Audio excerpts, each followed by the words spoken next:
I never loved you. Daniel's voice hit the microphone and landed on Anna like a physical thing. She stopped walking. Not once. Not for a single day in 10 years. I looked at you and I felt nothing. I have always felt nothing. The rooftop went completely silent.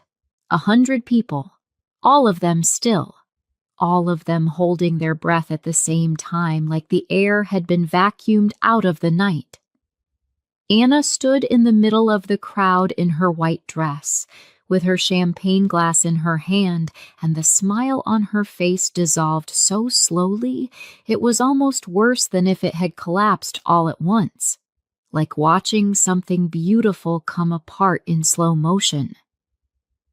Daniel. Her voice came out barely above a whisper. He didn't look at her. And I am done. Daniel said it simply. The way you say something you rehearsed until it stopped feeling like anything. Tonight, in front of everyone you invited. Everyone who thinks we're here to celebrate something. He almost smiled. We are celebrating something. Me finally telling the truth. The phones were everywhere now. Little glowing screens all turned toward her face, toward her hands, toward the champagne glass trembling in her grip. Anna's jaw tightened. She started moving toward him. Daniel, stop! You need to stop talking right now. Her voice was low and shaking. Everything I told you was management. He took a step toward her and lowered his voice just enough to make it feel private, while the whole rooftop was still hearing every word. The I love yous, the it's going to be okay, the let's try again. All of it was management, Anna, keeping you functional, keeping the house running, keeping up appearances. He looked her in the eyes. There was never anything real. The champagne glass slipped from Anna's hand. It hit the floor and shattered, and the sound cut through the silence like something snapping in half. Nobody moved to clean it up. Anna looked at the broken glass on the floor.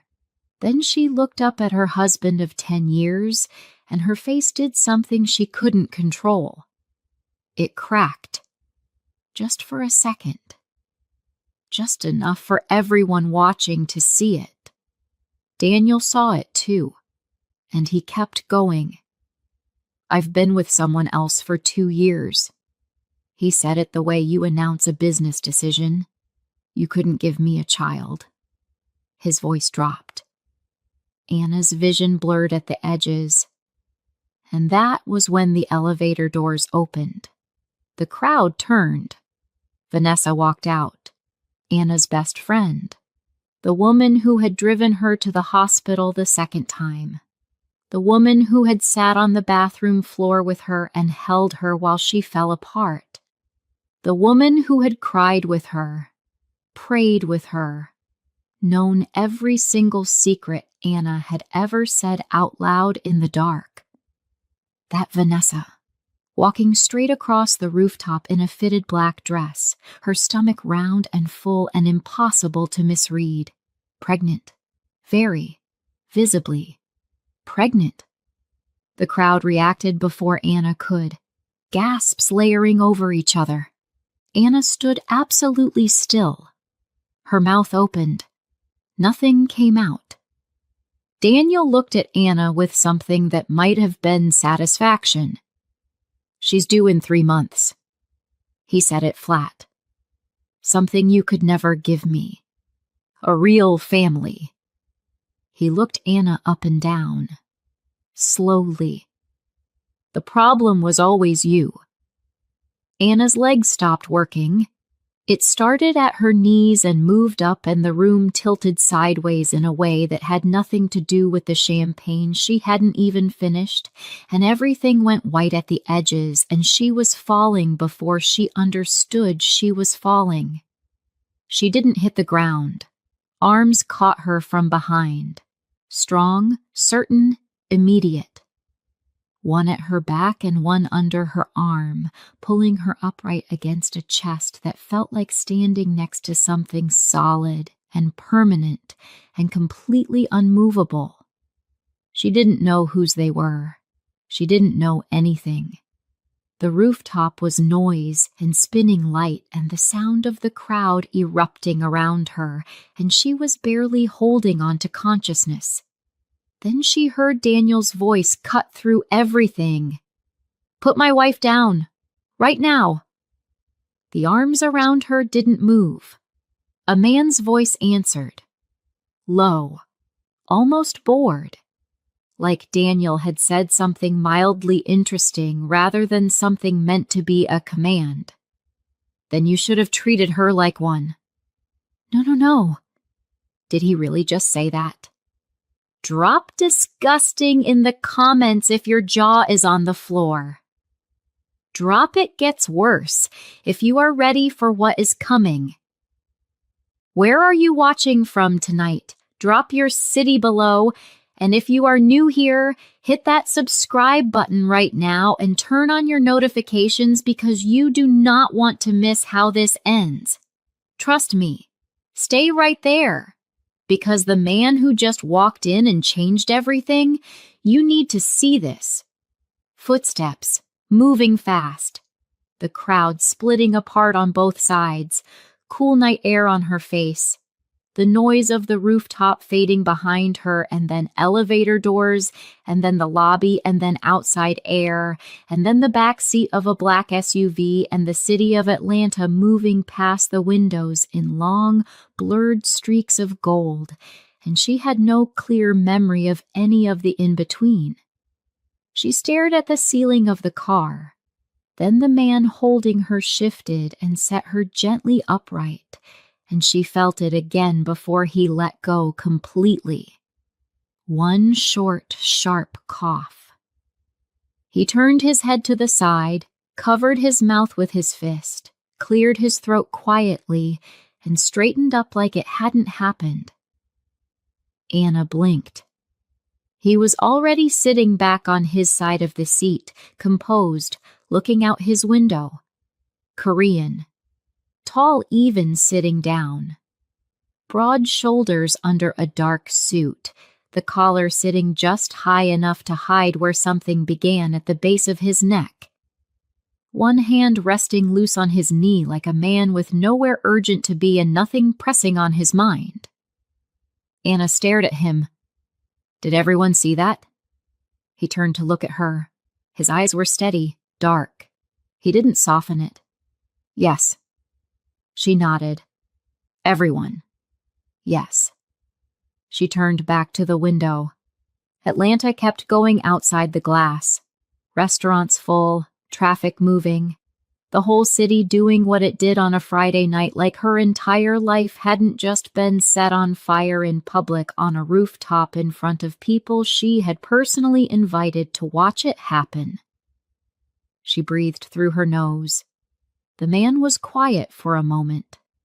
Then, without looking at her, he said, "Tomorrow, none of those people will matter." She looked at him. He looked back, not performing comfort, not giving her something to hold on to because it sounded nice, just saying it the way you say something you know to be true. She didn't answer. He didn't push. He dropped her at Tasha's building without her giving him the address. She noticed that, filed it away somewhere in the back of her mind to deal with later. He walked her to the door, not inside, just to the door, like someone who understood exactly where the line was without being told. She knocked. Tasha opened it in 20 seconds. Silk bonnet, phone in hand, and one look at Anna's face shifted everything on Tasha's own face into something sharp and dangerous and completely awake. What happened? It wasn't a question. The man behind Anna spoke before she could. Someone hurt her tonight.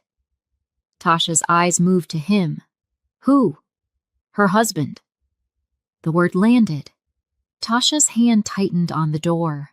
She grabbed Anna's arm and pulled her inside, and when she looked back at the man, her voice had dropped into something quiet and precise. "Thank you for bringing her here." He nodded once. "Wait," Tasha said. He turned back. "What's your name?" "Park Ji-hoon." He turned and walked back down the hallway. Tasha watched him go for 3 seconds. Then she closed the door and turned around and pulled her sister into her arms. Anna stood stiff at first, jaw locked, eyes dry. She had been strong her entire adult life. She had survived things that would have flattened other people, and she had kept going every single time because that was who she was. She was not going to fall apart in a hallway. Then Tasha squeezed her, and everything broke. The sound that came out of Anna didn't sound like her. It was deep and ugly, and it shook her whole body and came from somewhere below words. From the place where 10 years of believing something that was never true had been stored. She grabbed her sister's shirt and cried the way you cry when you've been holding something heavy for so long, your arms finally and completely give out, gasping, shaking, helpless in a way she hated and couldn't stop. Tasha held her and didn't say a word. No shushing. No, it's going to be okay. Just her arms around her sister and her hand on the back of her head, and the particular silence of someone who loves you enough to stay inside the hard thing with you instead of trying to rush you out of it. Outside the window, 2 black security vehicles sat parked on the street below. Nobody went near them. Later that night, long after the crying had emptied itself out into something exhausted and hollow, they sat on the couch wrapped in the same blanket they had shared as children when their mother watched late-night movies and the world felt small and safe and manageable. Anna stared at the wall. Tasha stared at the window. Through the glass, they could see Ji-hoon on the street below, standing near the black SUV, talking quietly to 2 men. Calm, unhurried. Like a man who had decided to be somewhere and had no intention of leaving. It was 2 a.m. Tasha watched him for a long time. Then she turned to Anna with the very specific expression she got when she was about to say something Anna wasn't going to want to hear. "Okay," she said carefully. "No," Anna said. "I haven't said anything. You have your face." "I always have a face. It's attached to my head." "Tasha." "That man downstairs." Tasha pointed at the window with her mug. "The one who carried you out of a full rooftop like it was nothing. Like catching falling women is just his Thursday. He is still out there." "I know." "It's 2 a.m, Anna." "I know that too." Tasha set her mug down. "I'm just saying. If a man looked at my husband the way that man looked at Daniel when he told him to put you down, and then showed up outside my building at 2 a.m. just to make sure I was inside safely." She shook her head slowly. "I would marry him immediately, on the spot. No paperwork necessary.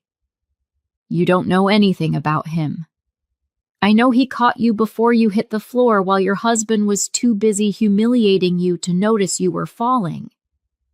Tasha said it flat and final. "That's a more than adequate introduction." Anna didn't answer, because there was nothing to say to it that wasn't completely true. She pulled the blanket tighter around herself and looked at the ceiling, and very deliberately did not think about the man standing on the street below, making sure she was safe. She did not think about his arms catching her before she hit the ground. She did not think about what it felt like to be held by someone steady when everything around her was falling apart. She failed at all of it completely. Ji-hoon came back at 9 in the morning. He brought breakfast from a place on Peachtree that Anna had mentioned once, offhand, at a charity function 6 months ago in a conversation she barely remembered having. He remembered it. He came in and set the bags on Tasha's kitchen counter and unpacked containers with the ease of a man who was unbothered by unfamiliar spaces, like being in a stranger's kitchen on a Saturday morning was completely unremarkable. Tasha stood in the doorway in her bonnet, watching him with the expression of someone being thoroughly charmed while actively trying to look like they weren't. Anna sat at the kitchen table and watched him too. Different in daylight. Still quiet. Still composed. But small things she hadn't caught the night before. The way his suit collar sat just high enough to hide something at the base of his neck. The way he glanced at her once, quick, before he set the food down. Just checking. Not asking. Just making sure. They were halfway through breakfast when it happened. He coughed. Once. Quick. He covered his mouth with his fist, cleared his throat, reached for his water, kept talking. Smooth. Practiced. Like a man who had done this particular recovery so many times it had become automatic. Anna set her fork down. You okay? He looked at her. Bad coffee. Said it without a pause, without blinking. Tasha accepted it and the conversation moved on, and Ji-hoon moved on with it, and the moment passed in the space of about 4 seconds. But Anna held it. The cough on the rooftop when he was carrying her, the cough now over breakfast. The way he moved it past like it was nothing. Like a man with a lot of practice at making something look like nothing. She filed it away. She didn't say anything else about it. 3 days later, Daniel started his campaign. It began with messages. 12 texts in one morning alone, each one a different costume on the same threat. Divorce court, financial audits, character witnesses. He had documentation. He had a lawyer. He was going to make sure the only version of the story anyone heard was his. Then it moved online. A post. Anonymous except that it wasn't. Not to anyone paying attention. A long, carefully constructed account of a controlling wife. An emotionally unavailable woman. A man who had suffered quietly for years inside a cold and loveless marriage before finally finding the courage to leave. Written just carefully enough to sound reasonable. Just sympathetic enough to make people nod. The comments started immediately. People who had been standing on that rooftop. People who had watched Daniel humiliate his wife in front of 100 witnesses and were now, reading his account, deciding there must be something they didn't know. Something she hadn't told them. Something that explained it. Always 2 sides, someone commented. She seems like a lot, said someone else. Anna sat on Tasha's couch reading every single comment, and her hands were shaking so badly she dropped the phone twice. Coward, Tasha said from over her shoulder. Just that word. Flat and final, like a door closing. Anna picked the phone back up, read it again, like the second reading was going to somehow rearrange what it said into something different. Ji-hoon read it in 2 minutes flat. He didn't pace. He didn't make it emotional. He read the entire post and then looked up and picked up his phone. Marcus. The voice on the other end came back immediately. Already saw it.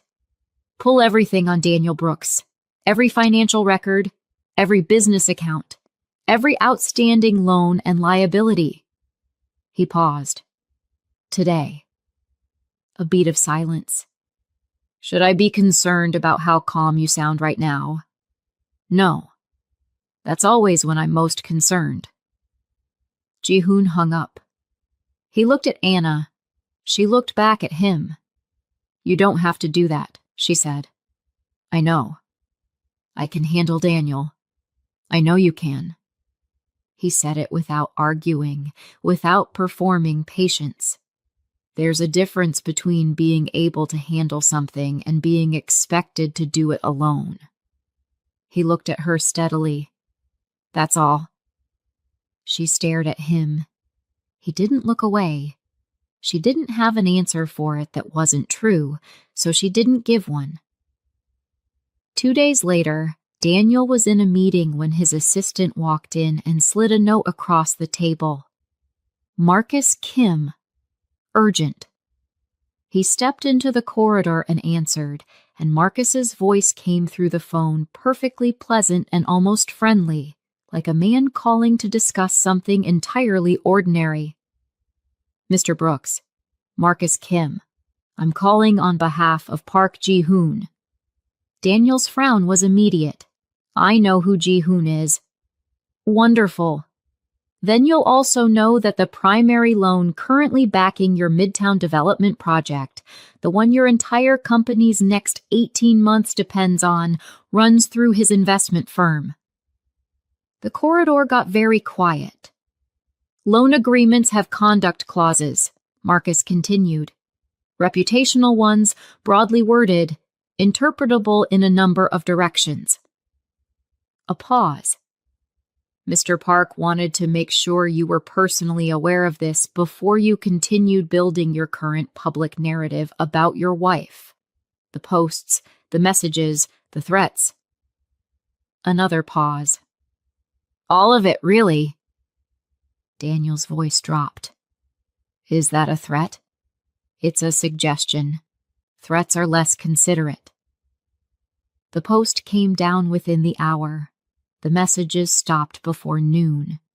Tasha found out 3 days later when Marcus mentioned it in passing, and she laughed so hard she had to lower herself completely to the floor and sit there. One phone call, she wheezed, hand on her chest. He dismantled 10 years of Daniel's entire financial leverage with one phone call, before his food got cold. Anna sat across from her, trying and genuinely failing not to smile. It's not funny, she said. It's a little funny. Tasha, Daniel spent 10 years making you feel like nothing, and this man had him folding up his little gossip post and apologizing to the internet in under 48 hours. Tasha wiped her eye. That's not funny. That's art. Anna looked at the ceiling. She thought about what Ji-hoon had said. The difference between being able to handle something and being expected to do it alone. She had been turning it over in her mind more than felt comfortable, more than felt safe. She brought it to him directly. They were in his car outside a grocery store on a Saturday, and she turned in her seat and looked at him and said, I need you to understand something. He turned to look at her. I'm grateful, she said, for everything. But I spent 10 years with a man who used money and power to control everything around him. I need to know this isn't that. Ji-hoon looked at her for a long moment. I hear you, he said. Not defensively. Not with the edge of a man whose intentions have been questioned. Just quietly. That's not what this is. How do I know that? You don't yet. He said it straight. But I'm not going to manage you. I'm not going to make your decisions. I'm not going to use what I have to put you in a position where you owe me something. He looked at her steadily. You could have handled Daniel. You would have figured it out. All I did was make it faster. He paused. You tell me if I ever cross a line. I'll stop. She looked at him for a long time. Then she got out of the car and went into the grocery store, and he followed her, and she spent 20 minutes pretending she wasn't thinking about what he'd just said while thinking about nothing else. After that, they just started spending time together. Not planned, not decided. Just natural the way things are, sometimes natural, when two honest people end up in each other's orbits and stop pretending they don't notice. Grocery stores, his apartment, her car at 2 p.m. parked outside a coffee place while she told him about growing up in Atlanta, about her mother who could make a Sunday dinner out of absolutely nothing, about the smell of the city in summer when the heat came up off the concrete and the whole place felt alive in a way that was almost too much and completely perfect. He listened, not waiting for his turn, actually listening, the kind of listening that makes people say things they didn't know they were going to say. One afternoon, she tried to teach him her mother's smothered chicken recipe in his kitchen, and he burned it so completely that the smoke alarm screamed twice, and they had to open every window, and Tasha, who had come along uninvited as Tasha always did, stood in the doorway with a plate of crackers, providing live commentary with the focus of a woman who took her role very seriously. He reaches for the spatula, Tasha narrated. Too late.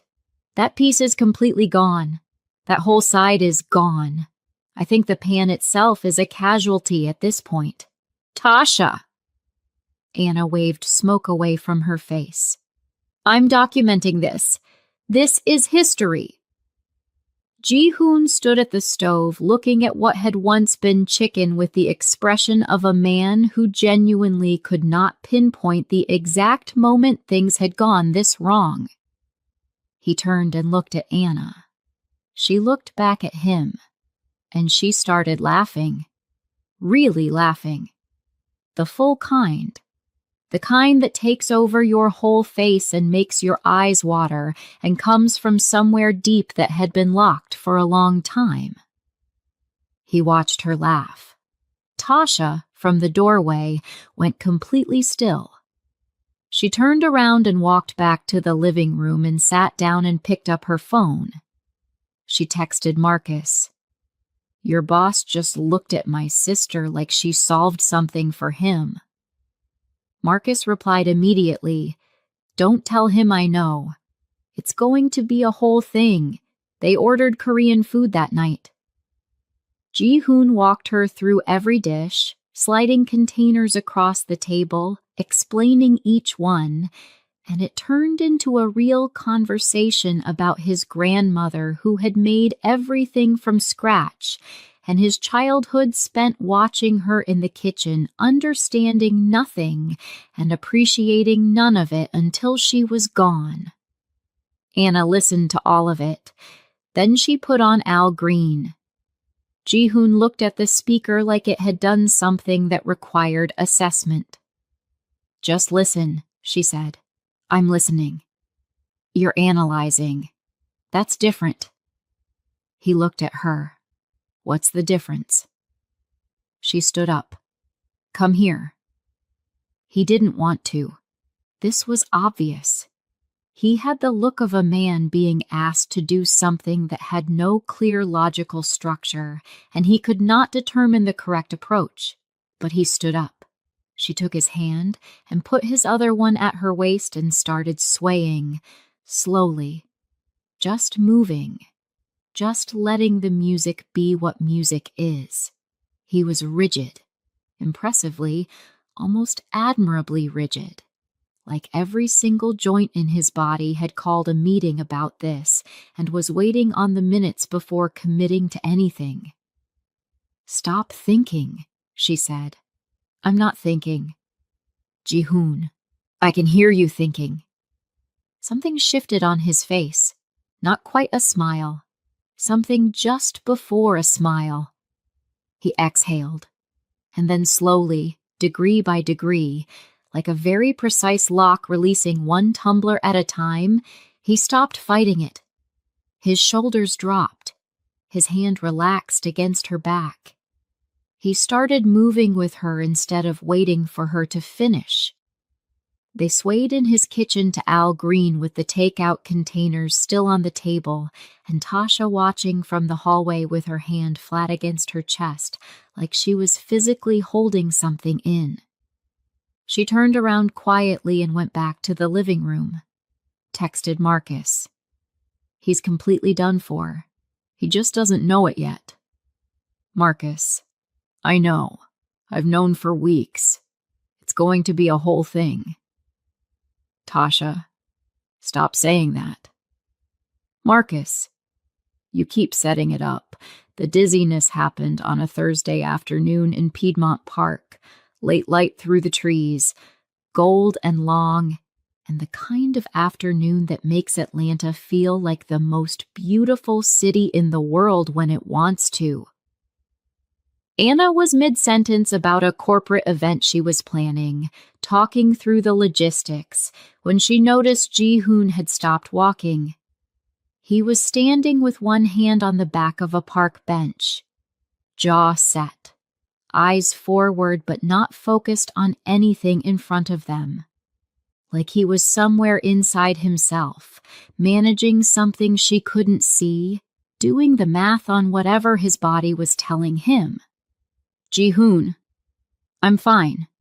You stopped walking. Just catching my breath. He straightened up, adjusted his jacket, resumed walking like nothing had happened, like the last 30 seconds didn't exist. Anna watched him. He asked her a specific question about the event, something that required a real answer, and she answered it. She kept watching him as she did. The way he held himself, the care in it, the deliberateness of a man managing his own body like a problem that needed constant monitoring. That evening he ate less than usual, she noticed. She said nothing, but late that night she was coming out of the bathroom when she stopped in the hallway. Ji-hoon was in the kitchen, back to her. Jacket over the chair, sleeves rolled up, standing at the counter with a prescription bottle in his hand. He shook 2 pills out, swallowed them without water, the way you do when you've done it so many times the water stopped feeling necessary. He put the bottle in his inside jacket pocket. Then he stood at the counter with both hands flat on the surface and his head slightly down and didn't move. Not reaching for anything. Not doing anything. Just standing there in his own kitchen in the quiet with his eyes on some fixed point on the counter that had nothing on it. Like a man taking a moment, the real kind. The kind you only take when you think nobody is watching. Then he straightened up and turned around. He saw her standing in the hallway. Something moved across his face, fast. Gone in under a second. Replaced immediately by composure so practiced it was almost seamless. Headache, he said. She nodded. He walked past her into the living room and picked up the conversation from where they'd left it, and she followed him and said the right things and acted normal. But standing in that hallway alone for those 2 seconds before she followed him, something had settled into her chest. Cold and quiet and certain, like a fact that had been true for a while and had finally decided to stop waiting to be acknowledged. The cough on the rooftop, the cough at breakfast, the dizziness in the park, the medication, the way he stood at that counter before he turned around. She had all the pieces. She didn't have the name for it yet, but she had all the pieces. 2 weeks later, Daniel stopped negotiating and started escalating. Anna was leaving a client meeting in Buckhead, underground parking deck, heels on concrete, keys in her hand, mind still on the numbers from the presentation. She was halfway to her car when she heard them. 2 sets of footsteps behind her. She walked faster. They walked faster. She reached for her phone and was bringing it up when headlights came on directly in front of her, flooding the deck in white light. She stopped. Her heart slammed against her ribs. Then 2 men she recognized came around either side of the car. Ji-hoon's security. They didn't run. They didn't yell. They just moved into the space between her and the footsteps behind her and stood there like a wall. The footsteps stopped. She turned around. 2 men she had never seen were already walking the other direction, moving fast, disappearing around a concrete pillar like smoke. She stood between Ji-hoon's team and breathed. Her hands were shaking. When she got to Ji-hoon, she sat across from him and told him every detail, and he listened to all of it without changing his expression, without interrupting, without the kind of visible anger that would have been easier to read. He sat completely still. He let her finish. Then he leaned forward, elbows on his knees, and looked at her with something behind his eyes that was held tight, controlled the way a fire is controlled. Kept in because the alternative was worse. You're not going to any more parking decks alone. Ji-hoon, Anna. Just her name? Steady. I can't just... He sent 2 men to your parking deck at night while you were alone. He said it clean and direct. This is not a conversation about independence. This is a conversation about what Daniel is willing to do now that he's losing. He held her gaze. Nothing is going to happen to you. That's not comfort. That's a fact. She looked at him. She believed him.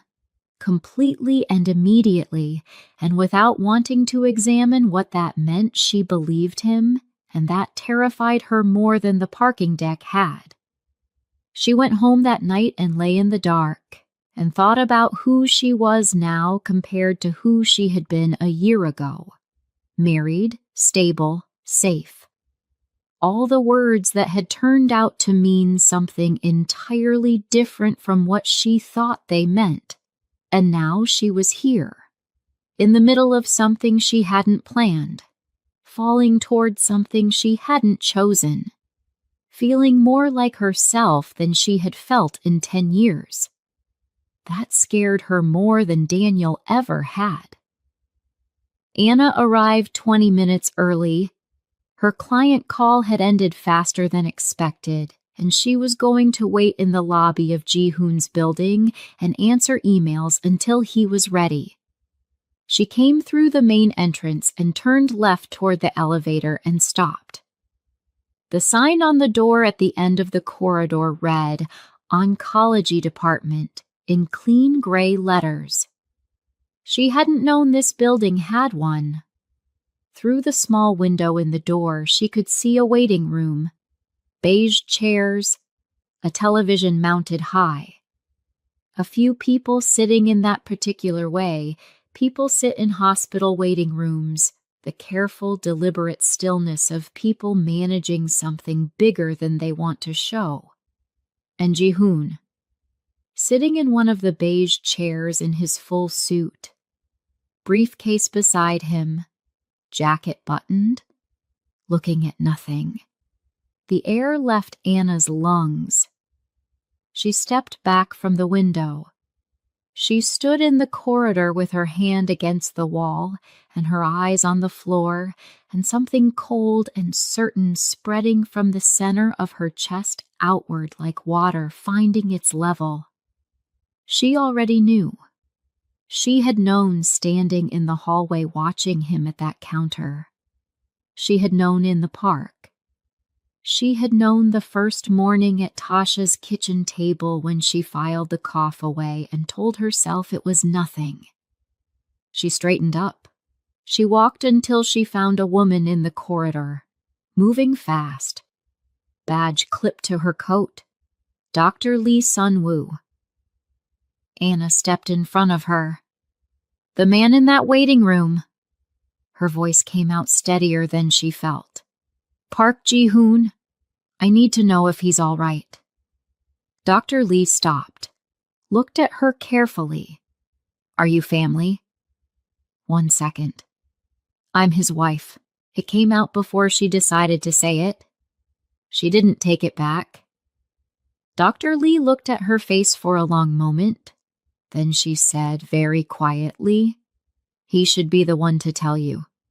Please. A breath. Leukemia. Dr. Lee's voice was gentle, but she didn't wrap the word in anything. She just said it. Advanced stage. He's been in treatment for 2 years. He's responding to some of it. She paused. He should be the one to tell you the rest. Anna nodded. She walked to the elevator. She rode it up in silence. She sat in the chair outside his office and stared at the wall across from her and breathed and did not cry and waited. He came out of the elevator 18 minutes later. He saw her immediately. He stopped walking. He looked at her face and the composure he wore like a second skin flickered. Just once. Just for a second. Like a light behind a window in a storm. Anna. Leukemia. She said it straight. No build-up. Just the word. Advanced. 2 years. He was quiet. Were you ever going to tell me? Can we go inside? Were you ever going to tell me? He looked at her directly. No. The word landed like something physical. She stood up. No, he said again. Not defensive, not asking for understanding, just honest. Because you were already surviving something. You didn't need to carry something else on top of it. That was not your decision to make. I know. You sat across from me. Her voice started doing something she didn't want it to do. She pressed her lips together, waited, tried again. You let me fall in love with you. She said it out loud and didn't take it back. And your plan was to what? Handle Daniel, settle the divorce, make sure I was okay, and then just step back. That was it? Yes. That is the most arrogant thing I have ever heard in my life. He didn't answer. You decided what I could handle, without asking me. You looked at me and decided I was too broken to be trusted with the truth about someone I... She stopped, pressed her fingers to her mouth. Her eyes were burning. You don't get to do that. You don't get to make choices about my heart without me. Anna, don't say my name like that. She picked up her bag. She walked to the elevator. She pressed the button. The doors opened. She stepped inside and did not look back, and the doors closed, and she rode down alone in the silence and stared at her own reflection in the steel doors and breathed. 3 days. No call from her, no call from him. Tasha operated as a careful and completely biased middle channel. Day 1, she reported he looked fine. Day 2, she said he didn't look fine at all, actually. Day 3, unprompted, she sat down next to Anna on the couch with her tea and looked at her directly. I'm going to say something. Okay, Anna said. You're going to be annoyed. Probably. And then you're going to know I'm right. Tasha, he's been carrying a death sentence alone for 2 years. Tasha said it simply, no drama in it. Protecting everyone around him from the weight of it, making decisions by himself so that nobody else had to feel it. She paused. Tell me that doesn't sound like someone you know. Anna stared at the wall. You spent 10 years holding a dead marriage together by yourself because walking away looked like failure, Tasha said. He spent 2 years carrying leukemia by himself because telling anyone looked like weakness. She looked at her sister. You're not angry because he lied. You're angry because you understand exactly why he did it, and that scares you. Anna didn't answer. The quiet in the apartment stretched out. Then Tasha took her hand. What are you going to do? Anna looked at the ceiling. She already knew. She had known the moment the elevator doors closed. She had gone home and sat on the bathroom floor and cried not because she was angry, although she was, but because she had understood immediately. She understood a man who locked things inside himself and called it protection, who decided alone what others could carry, who managed the people he cared about by controlling what they knew because he didn't trust the alternative. She understood it because she had been doing the exact same thing for 10 years. She stood up. I need you to drive me somewhere. It was 11 at night. He opened the door before she finished knocking. He had heard her in the hallway. He was still in his work clothes, jacket on, like he hadn't sat down all evening. He looked at her standing in his doorway, and something in his face shifted into something unguarded and quiet. She looked at him. I'm not going to pretend I'm not scared, she said. He waited. I'm terrified. She said it plainly. No performance in it. Just the truth sitting out in the open between them. I don't want to love someone and watch them leave. I have lost so much and I am so tired of losing things. He didn't say anything. But I'm more scared of walking away from something real because I was too afraid to stay. She looked at him straight. I choose you. Whatever time there is. However this goes. I choose you anyway. He reached out. He took her face in both his hands and pressed his forehead against hers and stayed there, not moving, just breathing. And she felt through his hands how long he had been holding himself together alone, how much weight lived inside the composure, how tired he was underneath it. Neither of them said anything for a long time. Then quietly, forehead still against hers, I'm sorry I decided for you. You're not allowed to do that again. Okay. Ever. Okay. She pulled back. How are you feeling? Right now. Actually. He considered it the way a man considers a question he hasn't been asked honestly in a long time. Tired, he said. But better than I was an hour ago. She sat down on his couch. Then sit down, she said, and tell me everything. He did. All of it. The diagnosis 2 years ago in a clinic in New York when he had gone in for something routine and come out carrying something that wasn't. The first round of treatment. The decision to keep working, to keep going, to not let it become the thing that defined every room he walked into. The good months, the harder ones, what the doctors said about timelines and what he chose to believe and what he had quietly stopped believing, what he was afraid of. She asked. He answered. What he wasn't afraid of. He thought about that one longer. Being forgotten, he said finally. That's the one that stays. She looked at him. You won't be, she said. At 3 a.m, she was still there. He made coffee and they sat in his kitchen, and she told him about the second pregnancy, the one she had never told anyone the full details of, and he listened to all of it without trying to fix it or redirect it or move her through it faster than she wanted to go. He just let it be what it was and stayed in it with her, which was the thing nobody had ever really done for her.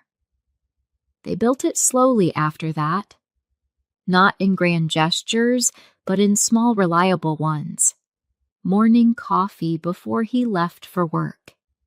Evenings when she finished a client call and came downstairs and found him in the kitchen attempting something he had no business attempting and turning around before she touched him because he always somehow knew she was there.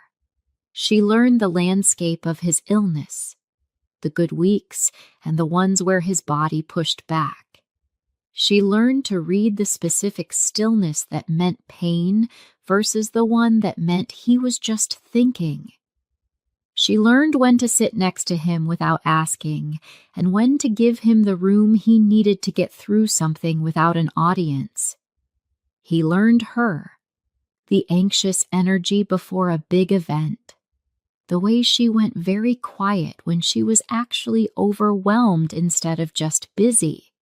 Her habit of starting 6 things at once and finishing all of them through sheer force of will. They argued. Real arguments about real things. The kind that only happen when you're actually building a life with someone and not performing one. One night she was on the kitchen floor at 3 a.m. crying about something a client had said, careless and unkind. The kind of comment that by itself means nothing but lands wrong when you're already tired. He came in and sat on the floor beside her. No asking, no fixing. Just shoulder against hers until she was ready to get up. She sat with him through the bad weeks. The ones where the medication wasn't cooperating and he was too exhausted to maintain the composure he usually carried like a second skin. She watched him let himself be tired in front of her, and she understood what it cost him, and she never made him feel like it cost him anything. She was 4 months pregnant when she told him. She sat across from him at the kitchen table and watched his face while he understood what she was saying. He was still for a long time, long enough that she started to say something. Then he looked up and his voice came out completely undone in a way she had never heard from him before. "Are you sure?" "Yes." He looked at his hands on the table, then at her. "Are you scared?" "Yes," she said honestly. "Are you?" He thought about it. "Yes." He reached across and took her hand. "Good." She laughed. "Good? Means it matters." She was 6 months along when he collapsed. She was in the other room. She heard the sound. Not a crash. The specific awful silence of a body going down without being able to catch itself. That particular absence of sound. She ran. He was on the kitchen floor on his side, eyes closed, breathing but wrong, shallow and fast and wrong, in the specific way that took all the air out of her lungs immediately. She was on the phone with 911 before her knees hit the floor beside him. "Ji-hoon. Hey, open your eyes. Look at me." "Ji-hoon." His eyelids moved. "I'm here," she said. "I'm right here. Stay with me." 9 minutes for the ambulance. She counted every single one. The hospital was lights and voices and fast-moving scrubs, and a set of doors she was not allowed past. The waiting room was a chair she sat in for 4 hours with Marcus on one side and Tasha on the other. Tasha's hand locked around hers so tightly it should have hurt and didn't.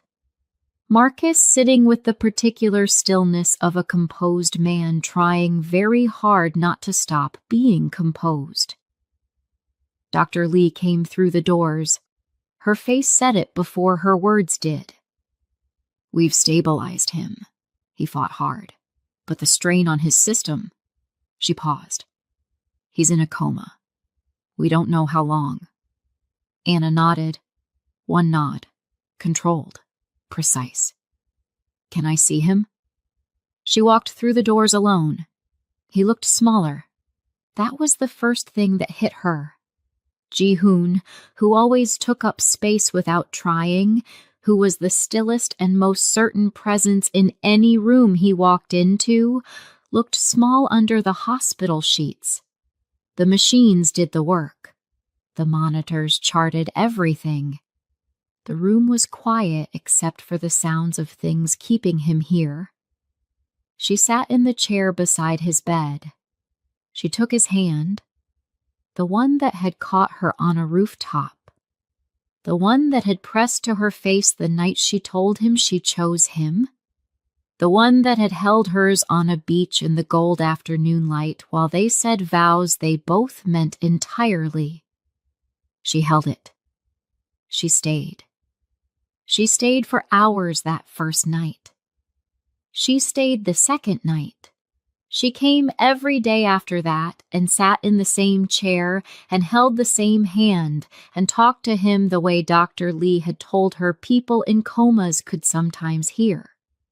She told him about her day, about Seo-jun growing inside her, about the small things, the morning light in the kitchen, the grocery store, the way Atlanta smelled that week, the ordinary things he had loved to hear her talk about. Seo-jun came into the world on a Tuesday morning in the spring. She named him what Ji-hoon had said once, casually, months before. His grandfather's name, said like a man noting something for no reason at all. She had held on to it. She brought him to the hospital 2 days after he was born. Wrapped in a soft blanket, sleeping the way newborns sleep, completely and trustingly. She sat in the chair beside Ji-hoon's bed and held their son and talked to the man in the bed who still hadn't come back to her. "He's here," she said. "He's perfect. He has your hands. I don't know how that's possible already, but he does." Seo-jun grew up hearing about his father from the beginning, not in the language of loss, not in the way of tragedy, in the way of someone extraordinary who deserved to be known completely and truly and without softening. Anna told him about the rooftop and the man who caught her before she hit the ground, about the kitchen and the burned chicken and the Al Green dancing and the beach wedding and the way his father had looked at her the first time she said, "I choose you."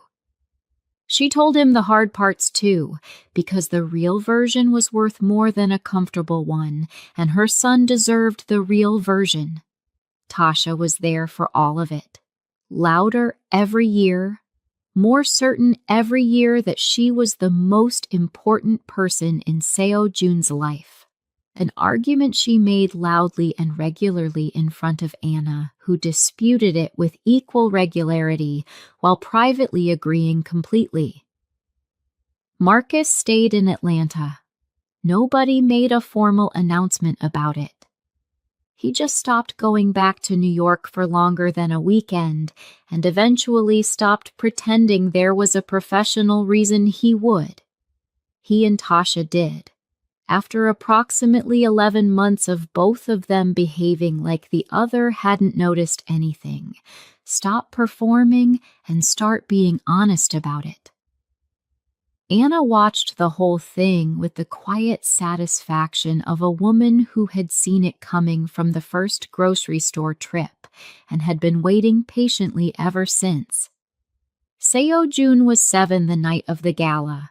The Park Ji-hoon Foundation for Cancer Research, Atlanta's biggest new medical charity, black tie, full room, the kind of event Anna had once spent weeks building for other people's milestones.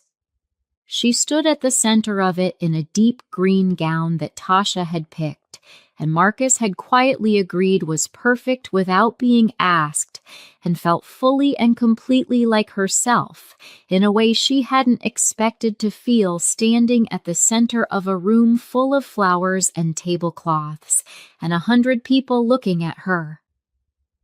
Seo Jun walked to the microphone in the small suit Tasha had spent 3 weeks selecting, and Marcus had ironed that morning without being asked, which Tasha had noticed and said nothing about, which was how you knew it meant something to her. He was 7 years old. He stood at the microphone and looked out at the room the way his father used to look at rooms, without being impressed by them, without being afraid of them, with the particular quiet confidence of someone who had been told their whole life exactly who they were and had decided to believe it. He said, "My dad helped people even when he was dying." The room went still. "My mom told me he didn't stop because he was sick. He just kept going." He looked up from the paper in his hand. "I want to be like that." A pause. "I hope I can be half the man he was." Anna pressed her hand over her mouth. Tasha, standing to her left, was not even attempting to contain it. Marcus, standing to her right, was studying the ceiling with an intensity it had done nothing to deserve. The room applauded. Seo Jun walked back to his mother, and she pulled him in and held him against her chest, and pressed her lips to the top of his head, and breathed him in, and he hugged her back with both arms the way children do when they mean it with everything they have. "Was that okay?" he whispered into her shoulder.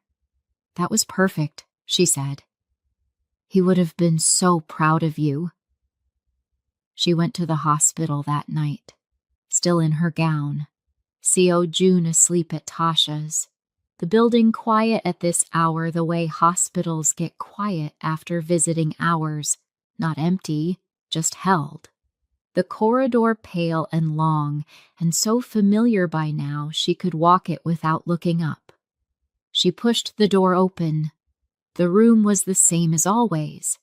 The soft machine sounds, the low light, the same window with the same piece of Atlanta sky beyond it, the city glowing quietly in the dark the way it always did.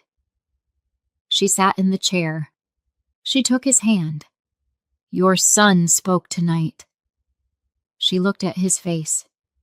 "You would not have been able to hold it together, Ji-hoon. He stood up in front of 400 people at 7 years old and did not flinch once." She shook her head slowly. "He has your eyes. He has your stillness. He looked at that room the exact way you look at rooms, like it doesn't own him." She paused. "He's going to be extraordinary. You have no idea." The machines kept their rhythm. "We're okay," she said. "I need you to know that. Whatever happens, we are okay." She sat in the silence. She held his hand and sat in the silence and let the room be what it was and didn't try to make it anything else. She was about to say something more when she felt it. Pressure. The faintest possible pressure against her palm. Not a machine. Not a reflex. Something deliberate.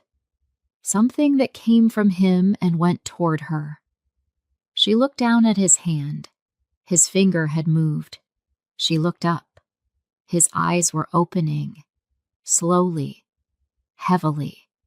Like a man surfacing from somewhere very deep through layers of dark and distance and time, blinking against the low light, trying to understand the ceiling, then the window, then the room, then her. His eyes found her face and stayed.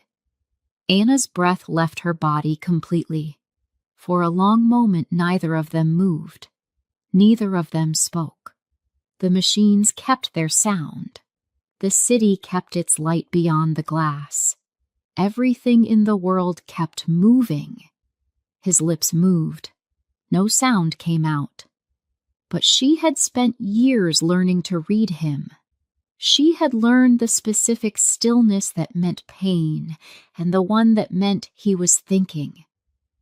She had learned the full smile he only let out when it was just the two of them. She had learned all the languages he spoke without speaking. She could read her name on his lips from anywhere. She brought his hand to her face and held it there and closed her eyes, and for the first time in years she felt it. Not hope. Something past hope. Something quieter and more certain. That it was going to be okay. That it was really, truly, finally going to be okay. So his finger moved, his eyes opened, and Anna is right there. I need to know how you are feeling right now because I am not okay. Did you cry or did you hold it together? Drop, I cried. If this story broke you completely, drop, I held it. If you somehow kept it together. And the big question, do you think Ji-hoon is going to fully recover? Drop. He makes it. If you believe he pulls through, drop bittersweet. If you think the ending is more complicated than that. And before you go, drop your city and country in the comments because this community is watching from everywhere. And I want to see every single one of you. Let's fill this comment section up. If this story touched your heart, share it with someone who needs a beautiful love story today. And if you are new here and this is your first time watching, welcome. Subscribe. Because there is so much more coming and you do not want to miss a single one.